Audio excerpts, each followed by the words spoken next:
To you, my dear friend, who has been supportive of everything I did on the social media space in the year 2023, with respect to political engagements, with respect to having conversations around building formidable relationships, with respect to offering and creating value which you give to your friends and the people, especially people in your circle. I want to thank you so much for all you did for me in 2023, the likes, the shares, the showing of this content to your friends and calling their attention to some of the conversations we had in that year. I want to tell you that I don't take it for granted. I don't feel entitled also to your support. I know that it is at your discretion to either do or not to do. But then you decided to choose to do, to support the work we're doing, to share our videos, to like, to comment, and the rest of them. I don't take your act of kindness and act of support, loyalty for granted. I want to tell you that I'm very, very grateful. Blessed be the name of the Lord Almighty, that we are in the year 2024. This is the first day of the year 2024. By the special grace of God. I'm not one who is big on it. This is a new year, new me, and the rest of them, no. But then I feel that this is also a time for me to look inwards. It is time for me to ask myself some more critical questions with respect to the political development of the Southeast. Now, this is a time where I'm getting older. In fact, my birthday will be coming up on the 17th of January. And I'll be adding a year to my years on earth. It means that I don't still have much time, to push this conversation. So which means anything I must do it now. I am still in Nigeria. It is risky to engage the political players with respect to their deliverables, with respect to what they are going to offer the Nigerian people.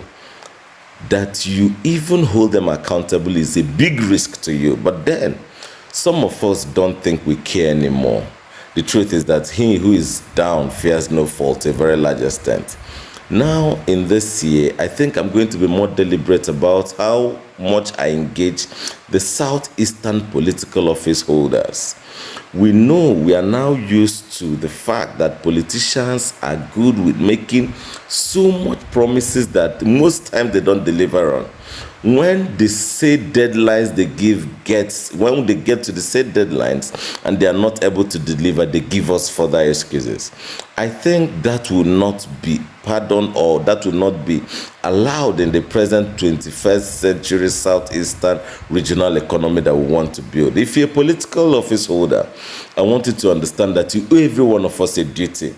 It is a job you told us that you have the capacity to deliver on. So we don't really care about the challenges you're going through, in as much as, yes, as humans, we are also perturbed that some of you are finding it rough. But then as a leader, the responsibility is on you to find the quality of people you would need to get to maneuver these daunting challenges.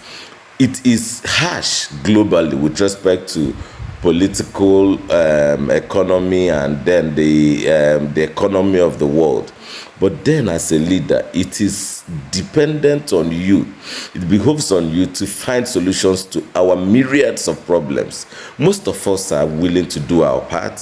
When we're supposed to pay our taxes, we'll pay. When we're supposed to support you, we'll definitely support you. But please, enough of those situations where most of you cut out hard currencies to other economies for no just cause.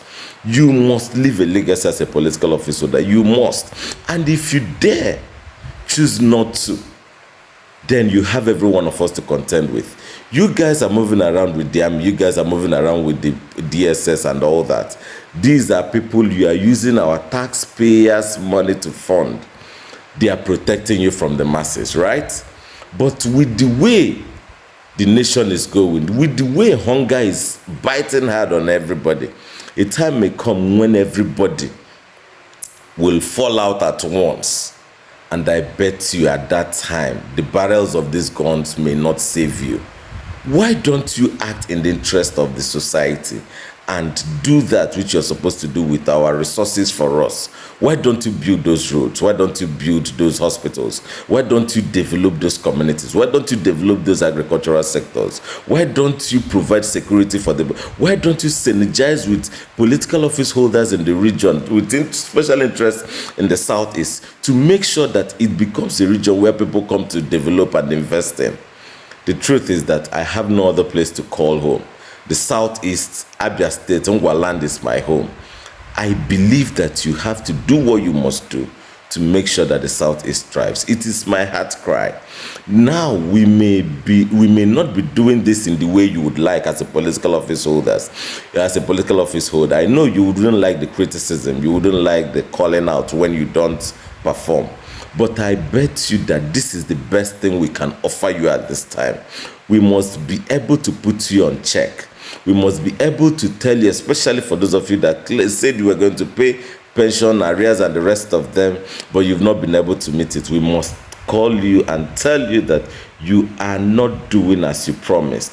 And if you must leave a legacy that we'll all be proud of, it is necessary that we always remind you that you made this promise, sir, but unfortunately, you've not been able to deliver on this promise. We must have you all do everything you've told us you're going to do for good.